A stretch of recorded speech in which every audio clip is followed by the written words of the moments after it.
Jalan-jalan ke Jakarta, melihat gedung-gedung tinggi. Halo Deljuri semua, apa kabar hari ini? Saya doakan semoga dalam kondisi yang baik ya. Di sini saya ada satu pantun lagi. Jangan lupa kamu cakep ya.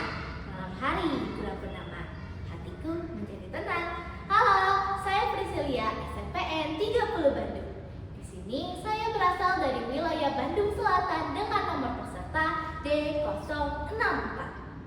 Nah, tadi saya udah bawain beberapa pantun karena dalam cerita kali ini tidak akan jauh-jauh dari yang namanya pantun. Mari bersama-sama kita masuk ke dalam cerita Pasar Pantun karangan saya sendiri. Di sebuah kaki gunung yang hijau terdapat sebuah desa bernama Desa Berima. Desa ini bukan dikenal karena persawahan yang luas, bukan pula karena gunung yang menjulang tinggi, tetapi karena memiliki sebuah pasar unik bernama Pasar Pantun. Sesuai dengan namanya, pasar ini menggunakan pantun sebagai bahasa komunikasi dalam berjual beli. Konon, kebiasaan ini datang dari kesalahpahaman seorang pedagang. Kala itu di Desa Berima sedang diadakan sebuah acara tali persaudaraan antar warga, di mana di sana ada sebuah tampilan sahutan pantun dari 3 anak remaja bernama Jaka, Cakra, dan juga Amira. Rasa sayang, hei lihat dari jauh. Rasa sayang, kain sutra kain halus dibuat memakai hati. Kalau cari barang yang bagus, jelas hanya di sini. Rasa sayang, hei lihat dari jauh. Rasa sayang. Ke pasar bertemu dia, mataku jadi terpandang. Jangan percaya dengan dia, barangnya palsu semua. Rasa sayang, hei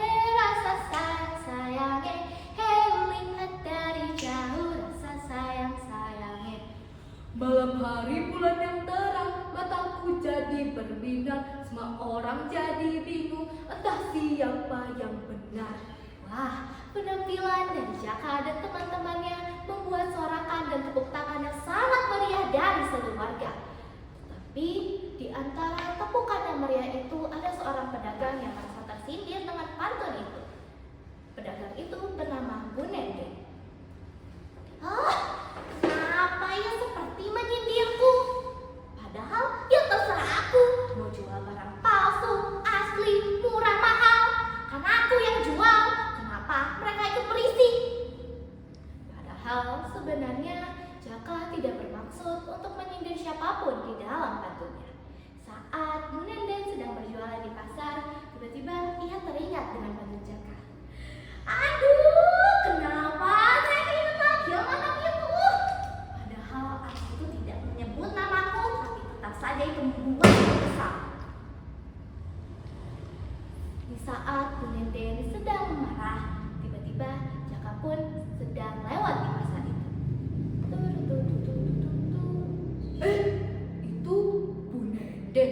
Kok nyebut-nyebut nama aku? Wah, berarti aku ada salah nih sama Bu Nenden. Aku harus minta maaf sekarang. Akhirnya Jaka pun pergi ke otak Bu Nenden untuk meminta maaf. Permisi Bu Nenden, ada yang perlu saya bicarakan, apakah boleh?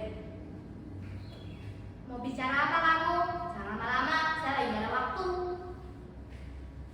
Janji ibu gak lama. Jadi tadi saya dengar ibu lagi kesel ya sama saya. Maafin saya ya ibu. Saya gak berniat untuk menjelekan siapapun di pantun saya. Lain kali saya bakal lebih hati-hati lagi dalam membuat karya.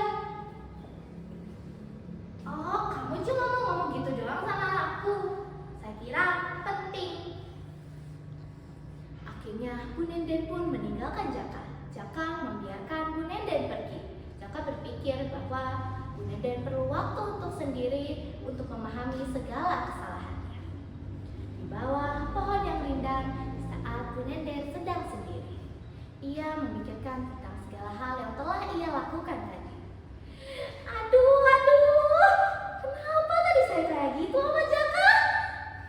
Padahal Jaka sepertinya emang gak ada niatan untuk menyindir siapapun. Kenapa saya kayak gini? Aduh, Nanda. Selalu aja kayak gini. Oke, berarti sekarang saya harus minta maaf sama Jaka.